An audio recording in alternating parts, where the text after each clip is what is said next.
Après ma vidéo que j'ai postée sur le docteur Bambouba Diagne, l'actuel ministre de l'Agriculture du Sénégal, j'ai reçu beaucoup de mails et de messages en privé, en moins de 24 heures, de mes élèves sénégalais, qui sont des hauts cadres du ministère de l'Agriculture, des Finances, des Impôts, etc., me demandant de faire une vidéo sur le blé sénégalais pour que le ministre puisse se rappeler du blé au Sénégal et que aussi c'est un secteur d'envergure, un secteur très important qui doit attirer complètement toute son attention. Les gens, si vous ne le savez pas, les Sénégalais consomment beaucoup de pain et beaucoup de riz.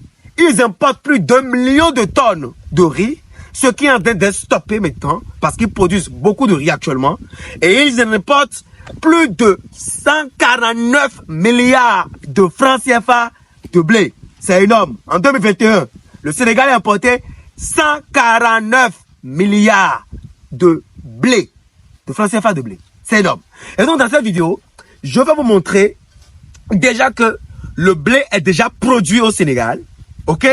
Les Sénégalais ont 8 variétés majeures, dont 4 variétés de blé dur et 4 variétés de blé tendre qui ont été homologuées par les chercheurs sénégalais. Ils ont travaillé beaucoup plus avec l'Égypte et les rendements escomptés sur les fiches obtenus au terrain dépassent largement les rendements techniques qui sont mis sur les fiches. Ça veut dire que le Sénégal va se faire une économie de plus de 150 milliards de francs CFA dans les 2 prochaines années et plus de 300 milliards de francs CFA par an dans les 5 prochaines années. Parce que la pression démographique augmente de jour au jour. Moi, j'ai fait quelques temps à Dakar. J'ai vu que c'est une ville qui mange beaucoup de riz, tchep, et du pain. Je ne comprends pas pourquoi les Sénégalais aiment trop le pain comme ça. C'est tout de suite et c'est dans cette vidéo. Salut les gens, pour ceux qui ne me connaissent pas, je suis Monsieur Tadagwe Valère Wansou, ingénieur agronome praticien, entrepreneur, multi-investisseur. Sur ma chaîne, je parle d'agriculture, je parle de développement, je parle d'investissement en Afrique, je parle des intérêts de l'Afrique, je parle des plantes et de leurs vertus. Et si c'est des thèmes qui vous intéressent, vous êtes au bon endroit. Qu'est-ce qu'il faut faire?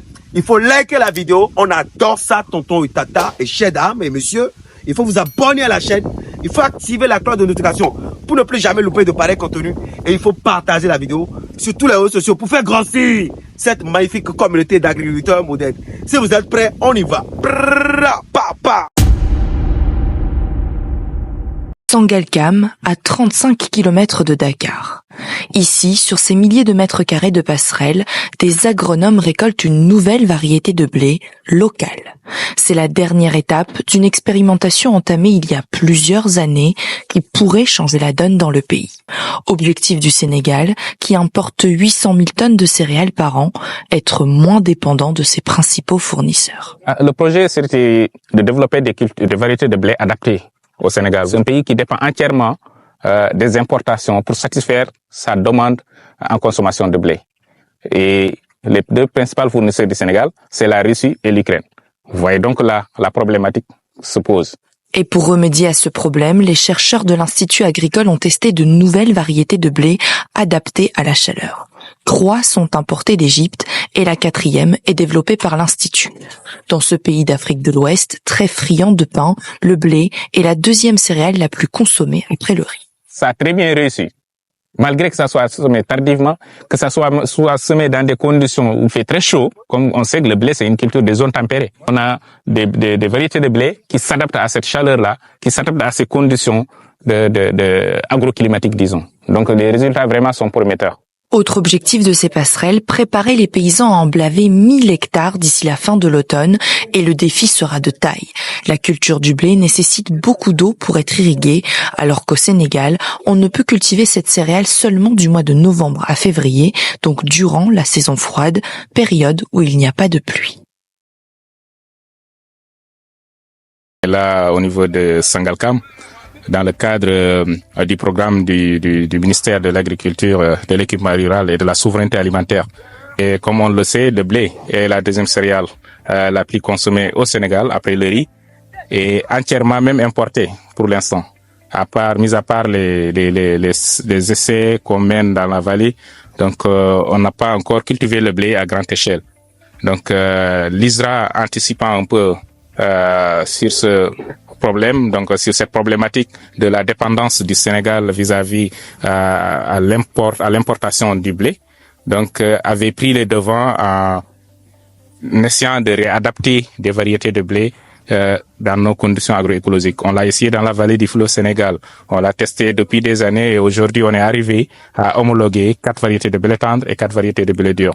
Toujours dans le même cadre, on essaie aussi de tester ces mêmes variétés dans les différentes zones agroécologiques. Aujourd'hui, on est ici dans les Niayes, notamment ici à Sangalkam, dans la station. Lorsque je suis parti donc en Égypte, COP27, j'ai discuté avec mon homologue égyptien, puisque je savais que par le passé, le Sénégal a eu à faire une bonne expérience, en tout cas pour avoir des semences de blé qui sont homologuées. Je pense qu'il y a 8 variétés qui sont homologuées.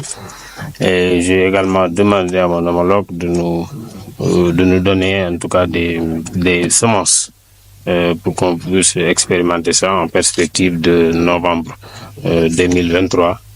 Donc c'est ce que nous sommes en train de visiter aujourd'hui. Nous avons essayé 5 champs d'un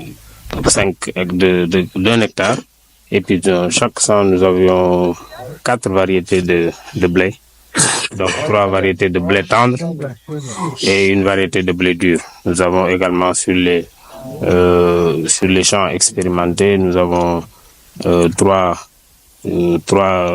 fois 0,25 hectares de semences de blé venant d'Égypte et également une variété de 0,25 hectares venant du Sénégal, donc homologué ici. Et vraiment, les champs ont donné de bonnes attentes. Ils ont expérimenté différents types de sols, différents types d'irrigation. Donc également peut-être différents types de fertilisation. À l'arrivée, on va comparer. Ce que nous avons vu ici vraiment nous encourage. Ça montre que le type de sol, la qualité du sol que nous avons ici montre qu'il est possible de faire du blé. Et j'ai le sentiment, en attendant peut-être que les tests de rendement nous le prouvent, j'ai le sentiment qu'on aura des rendements qui sont de loin supérieurs aux rendements qui sont dans les fiches qui nous ont été donnés par nos partenaires égyptiens et également ce qu'on a l'habitude de voir ici au Sénégal. Nous avons déjà remarqué que la variété homologuée au Sénégal est une variété active, donc toutes les variétés ont été semées en même temps, mais vous avez remarqué que déjà pour la première variété, elle est déjà arrivée à maturité et qu'on doit déjà commencer à récolter lundi. Donc maintenant, ça veut dire qu'ici, on a un potentiel important. Je pense qu'on pourra déjà, dès novembre, augmenter les superficies. Mais il nous faut régler le problème de l'eau. Et je pense que là aussi, on va s'y atteler rapidement. Féliciter les chercheurs pour leur travail ici qui est vraiment surprenant. Étant sur les champs ou le centre de recherche ici au Sénégal, j'ai la même impression quand j'ai été en Égypte. C'est le même pays. C'est 2 pays frères. Et vu les excellentes relations qui existent entre son Excellence le président Macky Sall et son frère, son Excellence Abdel Fattah el-Sisi, nous avons des consignes tous les deux, des 2 côtés des deux pays, de développer la relation entre les 2 pays. Eh oui, agriculteurs modernes, afro-descendants, frères africains, on nous a toujours chanté que le blé n'est pas possible, que le blé, c'est l'Ukraine, c'est la Russie, c'est les pays occidentaux, et que le blé n'est pas possible en Afrique. On importe des milliards de dollars de blé chaque année en Afrique. C'est un fort manque à gagner. Le blé, vous venez de le savoir, est possible au Sénégal, donne de meilleurs rendements. Donc je ne vois plus l'intérêt du gouvernement sénégalais, du ministère de l'Agriculture du Sénégal. Je ne vois plus l'intérêt pour eux d'aller importer encore du blé de l'Ukraine ou de la Russie.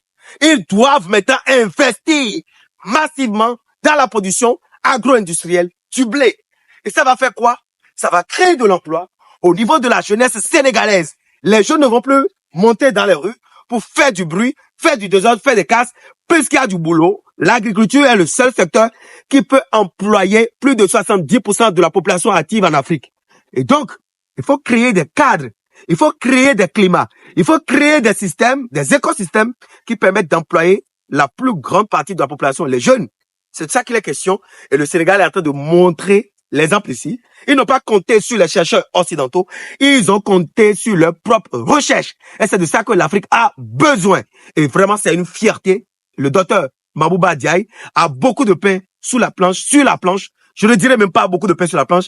Le docteur Mambouba Diaye a toute la boulangerie entière sur la planche et donc il doit travailler pour que le Sénégal, avant la fin du mandat du président Diomaye Faye, que le Sénégal soit autonome du point de vue importation du blé, autonome du point de vue importation du riz, autonome du point de vue légumes. C'est sur ces 3 points-là que je suis en train d'attendre l'actuel ministre de l'Agriculture du Sénégal. Pourquoi ça fait pas mes oignons? Oui, ça fait mes oignons. Je suis sénégalais, je suis africain, j'ai le sang noir, j'adore Dakar et on doit s'entraider. C'est pour ça qu'on a créé cette magnifique communauté d'agriculteurs modernes. N'hésitez pas à liker la vidéo si vous pensez qu'elle vous a apporté de la valeur. Et si c'est la première fois que vous êtes ici, abonnez-vous, activez la cloche de notification pour ne plus jamais louper de pareil contenu et partagez la vidéo sur tous les réseaux sociaux pour faire grossir cette magnifique communauté d'agriculteurs modernes. On est ensemble. Si vous avez un projet d'agriculture, vous avez envie d'installer une ferme, rédiger un projet agricole, acheter des semences, des machines agricoles, des intrants, contactez-nous, agriculteurs modernes. C'est notre domaine. Beaucoup ne le savent pas qu'on est dans ce secteur-là. On vend les semences, les plants, les fruits tropicaux, les machines agricoles, transformation agroalimentaire, labou, tout ce dont vous avez besoin. Vous voulez également des programmes de formation en ligne ou in situ, on le fait. Suivi, évaluation de vos fermes, on le fait également. Et on peut pas faire une ferme sans clôturer, sans sécuriser. Et donc, si vous avez envie de sécuriser votre ferme, nous avons mis à la disposition des peuples africains les semences de Yamatocilum campeshanum qu'on appelle campéché, un bois spinosus qui empêche l'intrusion du bétail et de toute personne non autorisée. Et si vous avez envie d'en avoir, contactez-nous au numéro que vous voyez à l'écran, le +229 507 71 94 pour en avoir.